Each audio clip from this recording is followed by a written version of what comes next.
आस माता के व्रत की कहानी। बहुत समय पहले की बात है। एक गांव में एक आसलिया नाम का आदमी रहता था। वो आस माता का पक्का भक्त था। वो नियम से हर वर्ष आस माता का व्रत एवं पूजन किया करता था। आसलिया चौसर का बहुत मजा हुआ खिलाड़ी था।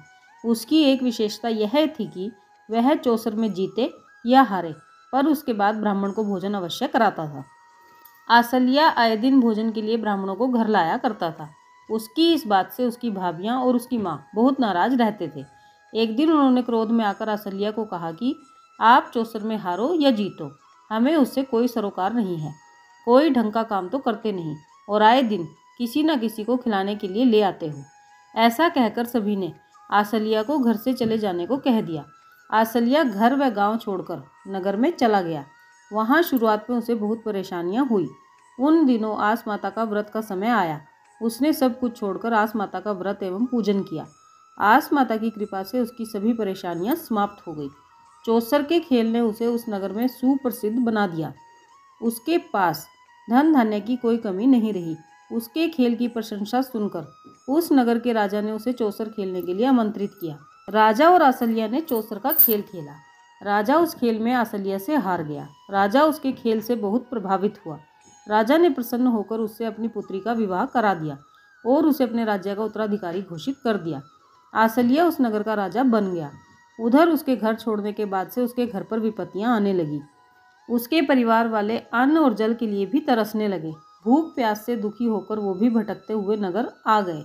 उन्होंने नगर में आसलिया के विषय में लोगों से सुना कि वो प्रतिदिन ब्राह्मणों और गरीबों को भोजन कराता है और उसके समान चौसर कोई नहीं खेलता। यह सब बातें सुनकर उन्हें आसलिया की याद आ गई। भूख मिटाने और राजा के दर्शन करने के लिए वो सभी राजमहल के प्रांगण में पहुंच गए। उस दिन राजा आसलिया ने लोगों को अपने हाथ से भोजन परोसा। अपने परिवारजनों को देखकर आसलिया ने उन्हें पहचान लिया। उन सभी ने भी आसलिया को पहचान लिया। आसलिया ने उन सभी का स्वागत किया और वहां सभी से मिलवाया। तब उसके परिवार वाले अपने किए पर लज्जित हुए और उन्होंने उससे क्षमा मांगी। आसलिया ने उनसे कहा, मैंने कभी आपकी बातों का बुरा नहीं माना। जो आपने किया वो आपकी करनी थी और जो मैंने किया वो मेरा कर्म था।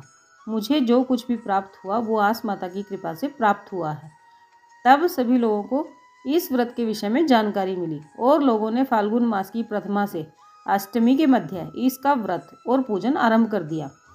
हे आस माता, आपने जिस प्रकार अपने भक्त आसलिया की सभी विपत्तियां समाप्त की, वैसे सबकी करना। कहानी कहने वाले, सुनने वाले और हुंकारा भरने वाले सबका कल्याण करना। इस प्रकार से व्रत करने वाले सभी लोगों को आस माता की कहानी कहनी और सुननी चाहिए। बोलिए आस माता की जय।